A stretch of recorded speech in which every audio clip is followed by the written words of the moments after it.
Hello everyone, welcome back to my channel new rankers में आपका बहुत बहुत स्वागत है। न्यू रैंकर्स आज आपके लिए स्टार्ट करने वाला है चैप्टर 1। ठीक है, एमपी बोर्ड के लिए ये जो चैप्टर है बहुत इंपॉर्टेंट है। इस बार एमपी बोर्ड ने 6 नंबर शायद अपना ब्लूप्रिंट में बताया कि ये नंबर में से 6 नंबर के क्वेश्चन आने वाले हैं। ठीक है, तो वास्तविक संख्या, ठीक है, क्या होता है, ठीक है, ये आज इस चीज में जानेंगे। आज थोड़ा सा इस चीज का इंट्रोडक्शन लेना है। ठीक है, देखिए मैं बता देता हूँ आपको वास्तविक संख्या का आज परिचय देखने वाले क्या चीज है। ठीक है, इसके बाद में इसी परिचय में कुछ डेफिनेशंस आपको मैं बताने वाला हूँ, जिसके बेसिस पे इसमें क्या बनने वाले हैं, क्वेश्चंस बनने वाले हैं। जैसे कि आप यहाँ देखेंगे कि पूर्ण संख्याओं के योग का, ठीक है, तो पूर्णांक संख्याएं क्या होती हैं, ठीक है, ये सारी चीजें। सेकंड वाला क्वेश्चन आप देखेंगे तो इसके अंदर क्या हो रहा है, पूर्णांक संख्या है इसके अंदर भी। ठीक है, इसके अलावा इसके अंदर आप देखेंगे तो अभाज्य गुणनखंड, ऐसे काफी सारी चीजें हैं जो इसके अंदर आपको परिभाषाएं पता होंगी तो ही आप इसके प्रश्न बना पाएंगे। तो आज का जो है इंट्रोडक्शन रहने वाला इस चैप्टर का, तो उसको शुरू करते हैं। क्या चीज होती है, तो परिचय कि वास्तविक संख्याएं होती क्या है। वास्तविक संख्याएं परिमेय संख्याएं और अपरिमेय संख्याओं से बनी होती हैं। ठीक है, परिमेय संख्याएं और अपरिमेय संख्याएं क्या होती हैं। ठीक है, थोड़ा सा इसको हाईलाइट कर लेते हैं अपन। इसे हमको समझना पड़ेगा कि सर ये होती क्या है, परिमेय संख्याएं और अपरिमेय संख्याएं। तो बस आप शांति से साथ में बने रहिए, सुनते जाइए। एक कहानी के रूप में मैं आपको सारी ही चीजें बता दूंगा बहुत आराम से, और आपको याद भी हो जाएंगी। ठीक है, तो इतना आप याद रख लीजिए कि वास्तविक संख्याएं जो होती है वो परिमेय संख्याएं और अपरिमेय संख्याओं से मिलकर बनी होती है।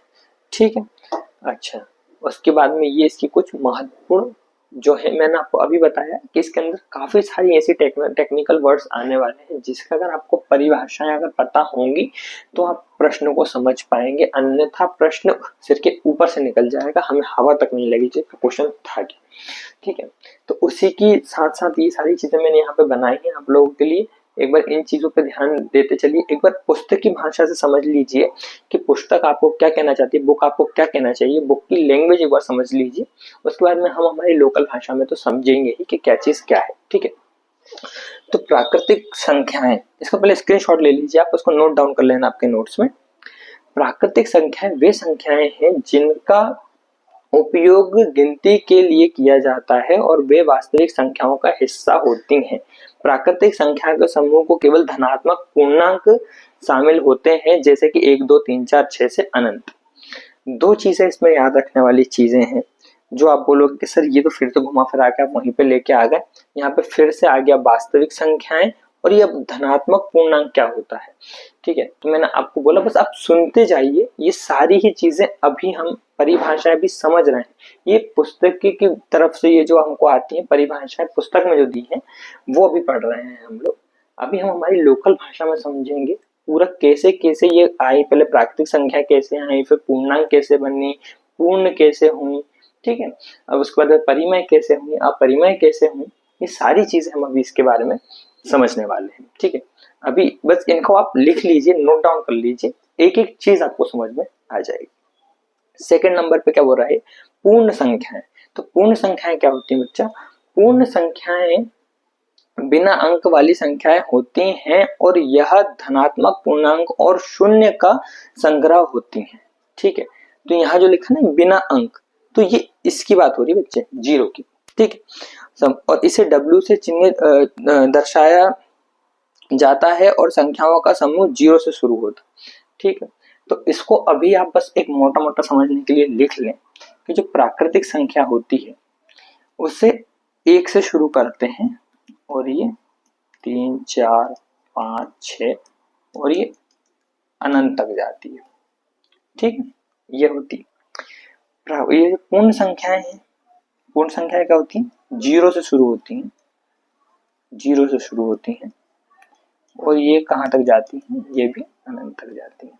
दोनों में डिफरेंस क्या है, कैसे डिफरेंस आया, ये 0 यहाँ पे कैसे आया, ये सारी ही चीजें अभी इसके बाद में हम समझेंगे जब हम इसको डिटेल में। अभी तो आप इसकी बस बुक की भाषा में परिभाषाएं समझ लीजिए, उसके बाद में जब हम लोकल भाषा में समझेंगे तो सारी चीजें समझ जाएंगे उसमें। ठीक है, उसके बाद पूर्णांक संख्याएं। क्या होती है? पूर्णांक संख्याएं वे संख्याएं हैं जिसमें सभी ऋणात्मक संख्याएं और धनात्मक संख्याएं दोनों होती हैं। ठीक है, अभी अपन ने यहाँ पे पीछे पढ़ा था, यहाँ पे हमने पढ़ा था धनात्मक पूर्णांक। ठीक है, तो अब आपको थोड़ा थोड़ा कुछ इमेज क्लियर होना शुरू होगी कि ये धनात्मक और ऋणात्मक होता क्या है। ठीक है, इससे पहले वाले में आपने देखा कि हमें जीरो मिला। ठीक है, उससे पहले वाले में जीरो नहीं था, मतलब कि प्राकृतिक संख्याओं में जीरो नहीं था, वो एक से शुरू हो रही थी। पूर्ण संख्याओं में जीरो मिला और जीरो मिलने के जस्ट बाद में पूर्णांक संख्याएं बनी। तो ये सारा आपस में मिला जुला काम है, इसे एक तरफ से गुत्थी है पूरी सुलझानी पड़ेगी। कहानी के माध्यम से पूरी बताऊंगा, एक एक चीज समझाऊंगा, बेफिक्र रहिए। अभी बुक की भाषा में बस समझते चलिए। देखिए, पूर्णांक वे संख्याएं हैं जिसमें सभी प्रकार की ऋणात्मक संख्याएं और धनात्मक संख्याएं दोनों होती हैं। ठीक है, अगर मैं नंबर स्केल की बात करूं, नंबर स्केल पर अगर हम सीधे हाथ तरफ मतलब राइट साइड जाते हैं, अगर हम राइट साइड जाते हैं बच्चों, तो हमें क्या होता है? हमें सारे धनात्मक, ठीक है, धनात्मक धनात्मक संख्याएं मिलती हैं। ठीक है, किस तरफ जाते हैं? जब सीधे हाथ तरफ जब हम जाते हैं तो हमें सारी की सारी क्या मिलती है? धनात्मक संख्याएं मिलती हैं। और ये यहाँ से हम कहीं तक, हम इसको प्लस इन्फिनिटी तक लेके जा सकते हैं, अनंत तक की बात हो रही है यहाँ पे। ठीक है, और जब हम जीरो से उल्टे हाथ तरफ आते हैं, ठीक है, उल्टे हाथ तरफ जब हम आते हैं, लेफ्ट हैंड साइड जब हम आते हैं, तो हमें यहाँ पे सारी की सारी क्या होती है बच्चे?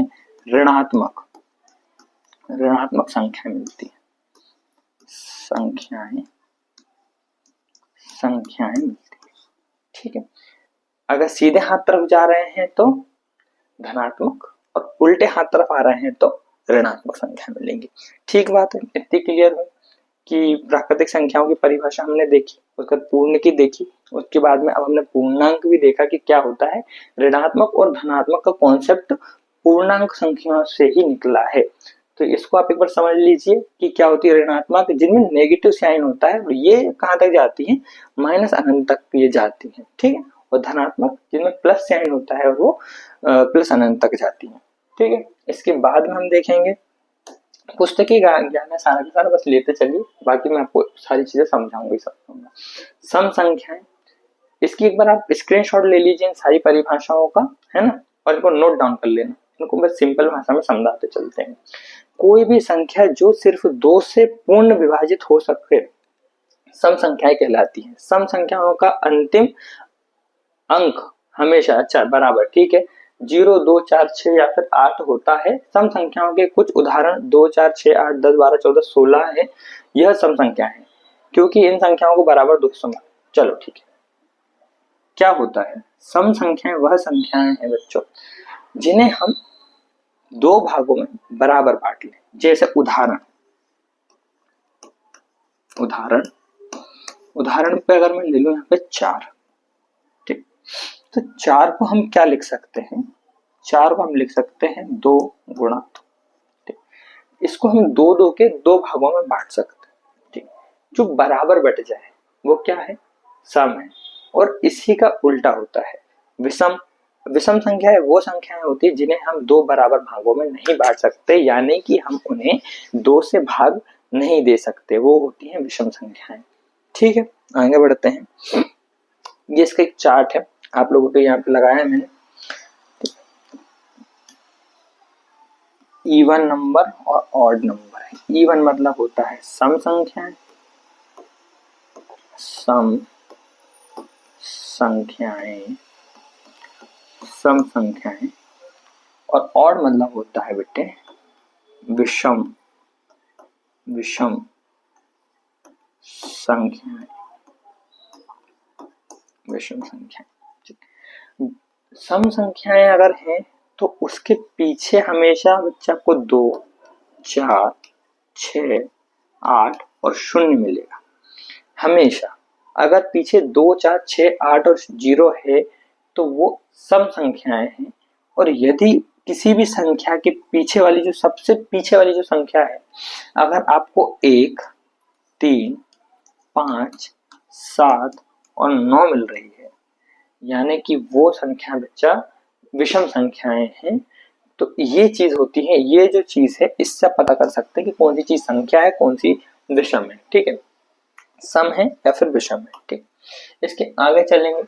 अब ये आ गई परिमेय संख्याएं। इसी में मैंने अभी आपको बताया था कि परिमेय और अपरिमेय संख्याओं से मिलके ही क्या बनती हैं, हमारे रियल नंबर्स बनते हैं, वास्तविक संख्याएं बनती हैं। तो परिमेय संख्याएं क्या होती हैं? परिमेय संख्याएं वह संख्याएं होती हैं जो p बाय q के फॉर्म में होती हैं, रूप में होती हैं, तथा जहां पर p और q पूर्णांक और q जो है वो हमारे 0 के बराबर नहीं होता। ठीक, बुक की भाषा को ना समझ तो यहाँ पे देखिए कि p बटे q ये क्या है, परिमेय संख्याओं का क्या है, एक फॉर्म है, इस तरीके से उसका है लिखा जाता है। ठीक है, और जहां पे p और q दोनों क्या है, दोनों क्या है, पूर्णांक है। क्या है? पूर्णांक संख्या है। ठीक है, क्या है? पूर्णांक संख्याएं है। ठीक, क्या है? पूर्णांक संख्याएं है। और जो q है वो हमेशा क्या है, 0 के बराबर नहीं होना चाहिए। अगर 0 के बराबर हो जाएगा तो फिर वो परिमेय संख्या नहीं बचेगी। तो ये इसकी कंडीशन है। एक तो इसे क्या करा जाता है, p बाय q के फॉर्म में लिखा जाता है। ठीक, दूसरा कि p और q दोनों क्या होनी चाहिए, पूर्णांक संख्याएं होनी चाहिए, और जो q है वो 0 के बराबर नहीं होना चाहिए। ठीक है, अच्छा, इसी के बाद में इसका जो भाई है अपरिमेय संख्याएं, तो ये क्या होता है, कुछ संख्याएं ऐसी भी होती है बच्चों जिन्हें हम इस फॉर्म में लिख ही नहीं सकते। ठीक है, उन्हें हम अपरिमेय संख्याएं कहते हैं। जैसे उदाहरण के लिए आप बोलोगे सर क्या, मैं बोलूंगा उदाहरण के लिए अगर मैं आपको यहाँ पे एक उदाहरण के लिए अगर मैं यहाँ पे आपको लिख दूं कि मैं √5 लिख दूं, ठीक, वर्गमूल √5 लिख दूं, तो ये परिमेय संख्या नहीं है। ठीक, ये परिमेय संख्या नहीं है, तो क्या हो जाएगी, ये अपरिमेय संख्या हो जाएगी। ठीक है, ये पूर्णांक नहीं है, तो ये क्या है, अपरिमेय संख्या है। इसमें क्या लिखा है आप पढ़ो, q है, p और q दोनों क्या है, पूर्णांक, तो पूर्णांक नहीं होना चाहिए, ये नहीं है। ठीक है, और जो है q है वो 0 के बराबर नहीं होना चाहिए, बराबर बात है। और जैसे इसका एक उदाहरण और बहुत अच्छा उदाहरण है, हम बोलते हैं पाई, है ना, पाई बोलते हैं। पाई की कुछ वैल्यू रहती है, क्या रहती है पाई की वैल्यू, 2.1 में कुछ पॉइंट में रहती है, और वो रुकती नहीं, वो चलती ही जाती है, और इसे हम राउंड और बाय 7 होती है ना, और इसी को हम क्या कहते थे राउंड फिगर में 22/7 हम इसे कह देते हैं। ठीक है, तो इन ये संख्याएं ऐसी हैं जिन्हें हम परिमेय संख्याओं के जैसे नहीं लिख सकते, इसलिए ये क्या है, अपरिमेय संख्याएं हैं। ठीक, आपकी कुछ चीजें इसमें 2 डेफिनेशन और बच गई जो बहुत इंपॉर्टेंट है, और इसमें नोट करना वो रह गई है, वो है भाज्य और अभाज्य। ठीक है, भाज्य संख्याएं और अभाज्य संख्याएं, तो थोड़ा सा पहले भाज्य समझ लेते हैं। भाज्य,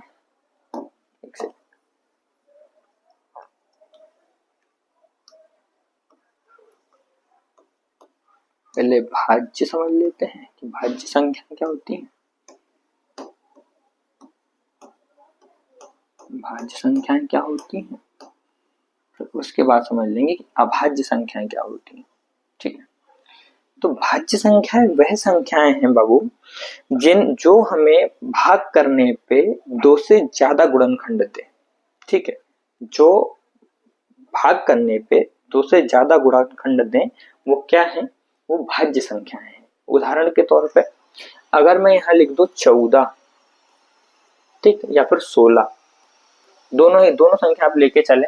ठीक है, अगर मैंने लिख दिया 14 और 16, तो इसमें आप देख पा रहे होंगे कि जैसे ही यहाँ पे मैंने 14 लिखा है, ये अपने आप में बोल रहा है कि मेरे जो गुणनखंड हो सकते हैं भैया वो 2 भी हो सकता है। ठीक है, मैं 2 से भी कट सकता हूँ, मैं 7 से भी कट सकता हूँ, है ना, 7 से कट जाएगा 2 बार में, 2 से कट जाएगा 7 बार में। मैं खुद के टेबल से तो जा ही सकता हूँ, मतलब मैं 14 से तो चला ही जाऊंगा। ठीक है, और इसके बाद में मैं 1 के टेबल से भी चला जाऊंगा, 1 के टेबल से भी चला जाऊंगा। ठीक है, क्या ये चीज आपको समझ में आ रही है, ये क्या बोल रहा है, 2 से भी चला जाऊंगा, 7 से भी चला जाऊंगा, 14 से भी कट जाऊंगा, 1 से भी कट जाऊंगा। मतलब इसके जो गुणनखंड हैं वो 2 से ज्यादा है। ऐसी संख्याएं जिनके गुणनखंड 2 से ज्यादा होते हैं वो भाज्य संख्याएं कहलाती हैं। ठीक है, 16 के केस में अगर आप देखेंगे तो 16 के केस में आप देखेंगे तो ये 2 से तो जाएगा ही जाएगा, ये 8 से भी चला जाएगा, ये 4 से भी चला जाएगा। ठीक है, और ये 16 के टेबल से तो जाएगा ही जाएगा, 1 से तो जाना कंफर्म ही है। ठीक, ये दे रहा है 5 गुणनखंड, ये दे रहा था 4 गुणनखंड। तो जो भी जितने भी हमारे पास में संख्याएं हैं जो 2 से ज्यादा गुणनखंड देती हैं वो भाज्य संख्याएं कहलाती हैं। क्या कहलाती हैं? भाज्य संख्याएं कहलाती हैं। इसी का उल्टा एक और है जिसे हम बोलते हैं अभाज्य, अभाज्य संख्याएं, संख्याएं। ठीक है, अभाज्य संख्याएं। भाज्य संख्याएं और अभाज्य संख्याओं में बस डिफरेंस इतना ही है, इतना ही है। ये 2 से ज्यादा गुणनफल देती हैं, ये 2 या 2 से कम तो देती नहीं, 2 ही देती। ठीक, जैसे कि अगर मैं यहाँ पे एक उदाहरण लूं 3 और एक उदाहरण लूं 5। ठीक, तो आप जैसे हम 3 में देखते हैं तो ये मात्र 3 के टेबल में जाता है और ये जाता है 1 के टेबल में। ठीक, या तो 1 से जाएगा या तो 3 से जाएगा, और 5 भी ऐसा ही है, या तो 5 से जाएगा या तो 1 से जाएगा। ठीक है, तो ऐसी संख्याएं जो भाग करने पे 2 गुणनखंड दें वो अभाज्य संख्याएं हैं, और ऐसी संख्याएं जो 2 से ज्यादा को गुणनखंड दें वो क्या होती हैं? भाज्य संख्या होती है। ठीक है, ठीक है। अब आप जैसा मैंने भी आपको बोला था कि हम क्या करेंगे, हम क्या करने वाले, इसका पुस्तकी भाषा तो हमने समझ ली कि क्या चीज क्या, पर इनका विकास कैसे हुआ गणित में, है ना, गणित में ये कैसे आई चीजें धीरे धीरे, वो चीजें हम आज यहाँ पे समझते हैं। ठीक, देखो सबको पता है कि जीरो 5वीं शताब्दी में जीरो भारत से या फिर भारत के, है ना, भारत के एक महान गणितज्ञ ने दिया जिनका नाम हुआ आर्यभट्ट। ठीक है, क्या हुआ? आर्यभट्ट। आर्यभट्ट ने क्या किया? शून्य दिया। ठीक है, और यही शून्य ने क्या किया? गणित को बदला। कैसे बदला समझते हैं उसको। मैंने आपको क्या बोला इससे पहले कि प्राकृतिक संख्याएं क्या है? पहली क्या थी हमारे पास में? प्राकृतिक संख्याएं थी। क्या थी? प्राकृतिक संख्याएं।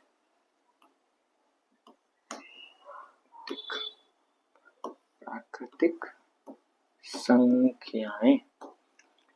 ठीक है, इसमें मैंने आपको बताया था कि प्राकृतिक संख्या मेरे पास में 5वीं शताब्दी के पहले कितनी थी? ठीक है, पहले हमारे पास में मात्र 9 थी। पहले हमारे पास में जो थी प्राकृतिक संख्याएं 7, 8 और ये 9। ठीक है, कितनी थी? 9 थी। कितनी थी? 9 थी। ठीक है, तो उस टाइम के जो गणितज्ञ थे बेटा, उनके आगे एक सबसे बड़ी विकट समस्या ये खड़ी हुई थी कि यार ये जो संख्याएं हैं यहाँ पर, इनको हम हर डिजिट को एक अलग सिंबल तो दे नहीं सकते। ठीक है, तो 9 तक जाते जाते उनको ये लग गया था कि हमें यहाँ पे कुछ एक ऐसी संख्या की जरूरत है जो क्या करे, इसके साथ लगे और इसे क्या करे, रिपीटेबल बनाए। बच्चों क्या, बार बार इसे हम उस संख्या के साथ में क्या कर दोहरा सके, और दोहराने के साथ साथ उसकी वैल्यू भी बढ़ती चली जाए। ठीक है, ये चीज समझ में आई आपको यहाँ तक की?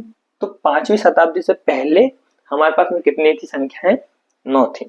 ठीक है, 5वीं शताब्दी में जैसे ही जीरो आया, ठीक है, 5वीं शताब्दी में जैसे ही जीरो आया ये, ठीक है, जैसे ही जीरो दिया आर्यभट्ट ने, पूरा गणित बदल गया। पूरा गणित बदल गया। कैसे बदल गया मैं आपको बताता हूँ।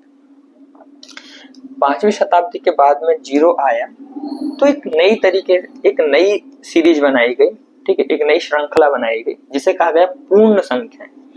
और इसे पूर्ण क्यों कहा गया वो भी मैं आपको बता रहा हूँ। पूर्ण संख्याएं, ठीक है, पूर्ण संख्याएं से कहा गया क्योंकि जब अब जीरो इसमें लगाया गया, जब इस संख्या में हमने जीरो को भी ऐड करा, 0 1 2 3 4 5 6 7 8 और 9, अब ये श्रृंखला यही नहीं रुकी, ये यहां से अनंत तक चली गई। ठीक है, ये यहां से कहां तक चली गई बच्चों? अनंत तक चली गई। तो आर्यभट्ट इसलिए महान नहीं कि उन्होंने जीरो दिया, उनने गणित का विस्तार अनंत तक कर दिया। अब हमारे पास संख्याओं की कोई कमी नहीं थी। आप देख पा रहे हैं कि जीरो से शुरू और कहां तक जा रहा है? अनंत तक जा रहा है ना। तो पूर्ण संख्या, इसलिए इसे कहा गया पूर्ण संख्या कि अब भाई ये पूर्ण हो गई है। ठीक है, अब ये क्या हो गई? पूर्ण हो गई। अब इसमें हम कुछ छेड़छाड़ नहीं कर सकते। ठीक है, पूर्ण संख्या है। नंबर स्केल किस तरीके से बनने लग गई इस जमाने में? 0 1 सॉरी 1 2 3 4 5 और ऐसे ऐसे ऐसे ये चलती रही और अनंत तक जाने लगी। ठीक है, ये नंबर स्केल इस टाइम पे चल रही थी। ठीक, अब जब जीरो इसमें आ गया तो 5वीं शताब्दी पर एक चेंज और हुआ हमारी प्राकृतिक संख्याओं में।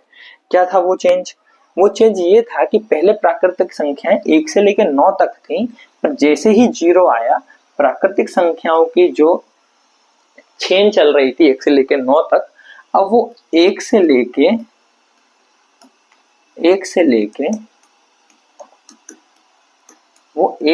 9 पे ही नहीं रुकी, अब वो भी क्या 10 से 11 और ये भी आगे चलने लगी और कहां तक जाने लगी? अनंत तक जाने लगी। तो ये जो अभी आप बुक में पढ़ते हो ये वाली, ठीक है, 1 2 3 4 10 11 अनंत तक। ठीक है, तो ये इस तरीके से आई। पहले 5वीं शताब्दी से पहले हमारे पास 9 तक थी। ठीक है, उसके बाद में क्या हुआ? जीरो आया, 5वीं शताब्दी में आर्यभट्ट लेके आए, उससे क्या बनी? पूर्ण संख्याएं बनी। पूर्ण संख्याओं में आर्यभट्ट ने क्या करा? गणित का विस्तार कहां तक करा? अनंत तक करा। संख्याएं कहां तक जाने लगी? अनंत तक जाने लगी। जब अनंत तक संख्याएं जाने लगी तो एक चेंज प्राकृतिक संख्याओं में हुआ। क्या वो था चेंज? क्या था कि 1 से लेकर प्राकृतिक संख्या 9 तक नहीं थी, अब वो भी कहां तक जाने लगी थी? अनंत तक जाने लग गई थी। क्या ये बात क्लियर हुई आपको? इसके आगे मैंने आपको बताया था पूर्णांक संख्याएं।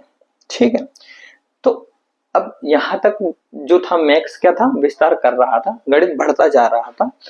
तो गणितज्ञ ने एक दिमाग और लगाया इसके अंदर कि जो हमारे पास में अभी जो संख्याएं सारी चल रही हैं, जो अभी हमारे पास में संख्याएं चल रही हैं, वो सारी की सारी संख्याएं क्या है बच्चों? धनात्मक हैं। क्या है? धनात्मक है। क्या है? धनात्मक है। अभी जो हमारे पास जीरो से लेकर जो सीधी राइट हैंड तरफ चलते जा रही हैं सारी की सारी संख्याएं क्या है? धनात्मक संख्याएं हैं। तो एक चेंज और हुआ बच्चों। ठीक है, और एक नई श्रृंखला बनाई जिसको कहा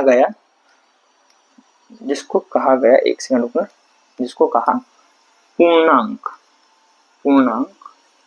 संख्याएं। ठीक है, पूर्णांक संख्याएं। और इसमें क्या जो था गणितज्ञों ने निकाला कि संख्याएं धनात्मक ही क्यों, ऋणात्मक भी होना चाहिए। धनात्मक ही क्यों होना चाहिए? ऋणात्मक भी तो होना चाहिए। अगर धनात्मक ही धनात्मक रहेगी तो उसको बैलेंस कौन करेगा? ठीक है, तो इस टाइम पे जो स्केल बनी, जिस पे काम हुआ है ना, वो क्या थी? देखो बता रहा हूं आपको। ठीक है, अब जो जीरो था वो यहाँ पे आ गया सर। ठीक है, यहां से सीधे हाथ तरफ, अभी मैंने आपको बताया था सीधे हाथ तरफ, राइट हैंड तरफ सीधे हाथ तरफ क्या था? पॉजिटिव संख्याएं, मतलब कि प्लस अनंत तक जा रही थी संख्याएं। कहां से? प्लस अनंत तक। 1 2 3 4 5 6 7 8 9 10 और ऐसे अनंत तक चल रही थी। ठीक है, और अनंत तक चल रही थी।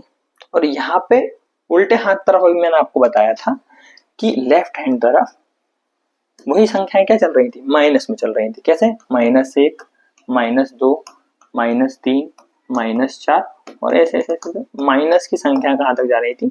माइनस इंफिनिटी तक जा रही थी बच्चों। कहां तक जा रही थी? माइनस इंफिनिटी तक। तो इन्हीं संख्याओं को क्या कहा गया बेटा? धनात्मक, मतलब पॉजिटिव नंबर। ठीक है, और जो माइनस में चल रही थी तो इन्हें क्या कहा गया? ऋणात्मक। क्या कहा? ऋणात्मक। ठीक है, संख्या, ठीक, माइनस नेगेटिव नंबर्स। ठीक, तो अब आपको समझ में आ रहा होगा थोड़ा थोड़ा, अरे यार विस्तार कैसे चल रहा था। ठीक है, पहले प्राकृतिक संख्या 1 से 9 तक, फिर 0 की खोज हुई, नई एक प्रणाली बनाई गई जिसे पूर्ण संख्या कहा गया, पूर्ण संख्याओं से कहां तक गई गिनती, अनंत तक गई।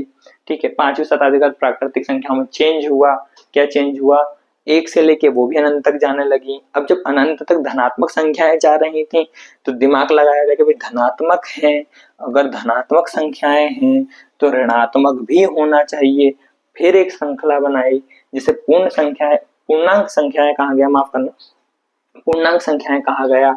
और पूर्णांक संख्याओं में क्या हुआ कि जो प्लस धनात्मक में जो संख्याएं चल रही थी उसे क्या करा गया, ऋणात्मक में भी बनाया गया। क्या ये बात समझ में आई आपके? हाँ जी या ना जी? बराबर। ठीक है, तो इस तरीके से जो था मैक्स का विस्तार चल रहा था। ठीक, इस तरीके से मैक्स का विस्तार उस समय पे चल रहा था, है ना। ये सारी चीज समझ में आई। उसके बाद हमने क्या पढ़ा, उसके बाद हमने क्या पढ़ा, प्राकृतिक पढ़ा, पूर्ण पढ़ा और पूर्णांक पढ़ा। उसके बाद हमने क्या पढ़ा, उसके बाद मैंने सम पढ़ा। क्या पढ़ा, सम पढ़ाया। सम क्या होता है, जो 2 से पूर्णतः भाग चला जाए। फिर मैंने इसके साथ में आपको क्या पढ़ाया था, विषम पढ़ाया था। विषम क्या होती है, विषम संख्या वह संख्याएं होती हैं जिन्हें हम बराबर 2 टुकड़ों में नहीं बांट सकते, क्या होती हैं, विषम संख्याएं होती हैं। उसके बाद मैंने आपको पढ़ाया भाज्य, भाज्य संख्याएं और अभाज्य संख्याएं। ठीक है, क्या पढ़ाया, भाज्य संख्या और अभाज्य संख्याएं क्या होती हैं। भाज्य संख्याएं वे संख्याएं हुई जो 2 से ज्यादा क्या दें, गुणनखंड दें, भाज्य संख्याएं होती हैं। और जो दो गुणनखंड दें वो अभाज्य संख्याएं होती हैं। ये बात क्लियर हुई। इसके बाद में मैंने पढ़ाया परिमेय, परिमेय, अपरिमेय, अपरिमेय। ठीक है, परिमेय संख्या, अपरिमेय संख्या मैंने बताया। परिमेय संख्या वो संख्याएं होती है जिन्हें हम क्या करते हैं, p बाय q के फॉर्म में लिखते हैं। और दोनों क्या होना चाहिए, पूर्णांक होनी चाहिए। दोनों क्या होनी चाहिए, पूर्णांक होनी चाहिए। और जो q होता है वो 0 के बराबर कभी नहीं होता है इसके अंदर। ठीक है, ये क्या होती है, परिमेय संख्याएं होती है। और अपरिमेय संख्याएं ऐसी होती है जो कुछ संख्याएं होती है जिन्हें हम p बटे q के फॉर्म में नहीं लिख सकते, जैसे कि √5 और पाई की वैल्यू, है ना। इस तरीके की कुछ चीजें होती हैं। ठीक है, इसका एक उदाहरण अगर परिमेय संख्याओं को मैं आपको दूं तो हम लिख सकते हैं 3/2। ठीक है, या तो माइनस का 2/6, इस तरीके से कुछ संख्या लिखते हैं। ये परिमेय संख्याओं का उदाहरण है। क्या चीज समझ में आ रही है? ठीक है मैं आपको बता देता हूँ कि ये सारी चीजें जो मैंने आपको अभी पढ़ाई, जस्ट अभी पढ़ाई, ये आपको अभी के अभी आपकी जो प्रश्नावली 1 है ना, प्रश्नावली जो आपकी 1 है ना, इसी में आपको यूज होने वाली है, इसी में आपको यूज होने वाली है। ज्यादा दूर जाने की जरूरत ही नहीं है, इसलिए आपको ये सारी चीजें पढ़ाई गई हैं। ठीक है, इसलिए आपको ये सारी चीजें पढ़ाई गई हैं। देखो आपको जो प्रश्न 1 है निम्नलिखित में से, देखो यहाँ पे लिखा है, यहाँ आप देखेंगे क्या लिखा है, पूर्ण संख्याओं के योग का एलसीएम। ठीक है, तो यहाँ पे आपको पूर्ण संख्याएं आएंगी। ठीक है, सेकंड क्वेश्चन आप देखेंगे तो सेकंड क्वेश्चन में आपको पूर्ण संख्याएं कह रहा है ये। ठीक है, थर्ड क्वेश्चन आप देखेंगे तो थर्ड क्वेश्चन में भी आपको क्या बोल रहा है, ये अभाज्य गुणनखंड, तो इसमें आपको अभाज्य भी आएगा। ठीक है, अभाज्य के कॉन्सेप्ट भी लगेंगे आपके। ठीक है, इसको देखो। ठीक है, उसी चीज पे बेस है, ये वाला क्वेश्चन भी उसी पे है आधारित। तो ये जो सारी की सारी मैंने आपको परिभाषाएं समझाई हैं, ठीक है, क्या क्या थी एक बार और रिवाइज कर लेते हैं। वास्तविक संख्या, ठीक, वास्तविक संख्या का परिचय हमने लिया कि परिमेय संख्या और अपरिमेय संख्या से मिलके बनी होती है। ठीक है, उसके बाद में हमने परिमेय और अपरिमेय समझा कि परिमेय संख्या वह संख्या है जो p बाई क्यू के रूप में लिखी जाती है, और p और q जो है दोनों पूर्णांक होते हैं, और जो q होता है वो 0 के बराबर नहीं होता है। ठीक है, अपरिमेय संख्याएं जो होती हैं, अपरिमेय संख्याएं क्या होती हैं, जो परिमेय संख्याओं के, जिनका हम परिमेय संख्याओं के जैसे बटे के तौर पर नहीं लिख सकते, जैसे p बाई क्यू के फॉर्म में हम नहीं लिख सकते, इसीलिए ये अपरिमेय संख्या है। उदाहरण हमने लिया था √5 और हमने पाई की वैल्यू ली थी। ठीक है, उसके पहले हमने जो पढ़ा था, क्या पढ़ा था हमने, एक पूरा समझा था कि कैसे कैसे हमारे पास में प्राकृतिक संख्याएं पहले आई, प्राकृतिक संख्याएं क्या हैं, 1 से लेकर 9 तक जाती हैं। ठीक है। 5वीं शताब्दी के पहले 1 से लेकर 9 तक जाती थी, 5वीं शताब्दी बाद जब शून्य आया तो ये 1 से लेकर अनंत तक जाने लग गई। पूर्ण संख्याएं हमने समझा कि पूर्ण संख्याएं क्या होती हैं। पूर्ण संख्याएं तब बनी जब जीरो मिला, और जीरो के मिलते ही ये संख्या पूर्ण संख्याओं की एक श्रृंखला यहाँ पर हमने बनाई, ठीक है। उसके बाद में मैंने आपको बताया था कि प्राकृतिक पूर्णांक संख्याएं क्या होता है। तो पूर्णांक संख्याएं का क्या होता है कि जब जीरो मिला तो हमें धनात्मक संख्याएं मिली, इन धनात्मक संख्याओं को बैलेंस करने के लिए क्या करा, ऋणात्मक संख्या की स्केल बनाई गई, और इस स्केल को काय में रखा गया, पूर्णांक संख्याओं की श्रेणी में रखा गया, ठीक है। उसके बाद में मैंने आपको सम संख्याएं बताई थी कि सम क्या होता है, वह संख्याएं होती हैं जिन्हें हम बराबर 2 हिस्सों में बांट सकते हैं, वह सम संख्याएं कहलाती हैं। और विषम संख्याएं मैंने आपको ये बताया था बच्चों इसके अंदर कि ये वह संख्या है जिन्हें हम बराबर 2 हिस्सों में नहीं बांट सकते। जैसे उदाहरण के तौर पे यहाँ पे मेरा 3 दिया हुआ है ना, 3 को आप कभी बराबर 2 हिस्सों में नहीं बांट सकते, ठीक। उसके बाद में मैंने आपको बताया था कि क्या चीज होती है, सम संख्या को कैसे पहचानेंगे, विषम संख्या को कैसे पहचानेंगे। सम संख्या को पहचानने का सीधा सीधा तरीका है, अगर किसी भी अंक के आखिरी में 2, 4, 6, 8 और 0 है तो सम संख्याओं की श्रेणी में जाएगा, और अगर 1, 3, 5, 7 और 9 है तो विषम संख्याओं की श्रेणी में जाएगा, ठीक है। उसके बाद में मैंने आपको बताया था अभाज्य संख्याएं क्या होती हैं और भाज्य संख्याएं क्या होती हैं। तो अभाज्य संख्याएं वह संख्याएं होती हैं जो 2 से ज्यादा गुणनफल देती हैं, वो भाज्य संख्याएं होती हैं। और अभाज्य संख्याएं वो होती हैं जो हमें क्या कहती है, मात्र 2 गुणनफल देती हैं, ठीक। उसके बाद में मैंने आपको समझाया था कि कैसे कैसे कैसे आपकी ये संख्याएं बनी है, ठीक है। प्राकृतिक संख्या 9 से कैसे अनंत तक गई, कैसे पूर्ण संख्याएं बनी, कैसे पूर्णांक संख्याएं बनी, ठीक है। सम संख्याएं क्या है, विषम क्या है, और परिमेय अपरिमेय का आपको मैंने पूरा यहाँ पे शॉर्ट में समझाया, ठीक है। उसके बाद में अब प्रश्नावली 1 आती है, तो इसे हम कल के लेक्चर में कंप्लीट करेंगे, ठीक है। तब तक के लिए धन्यवाद।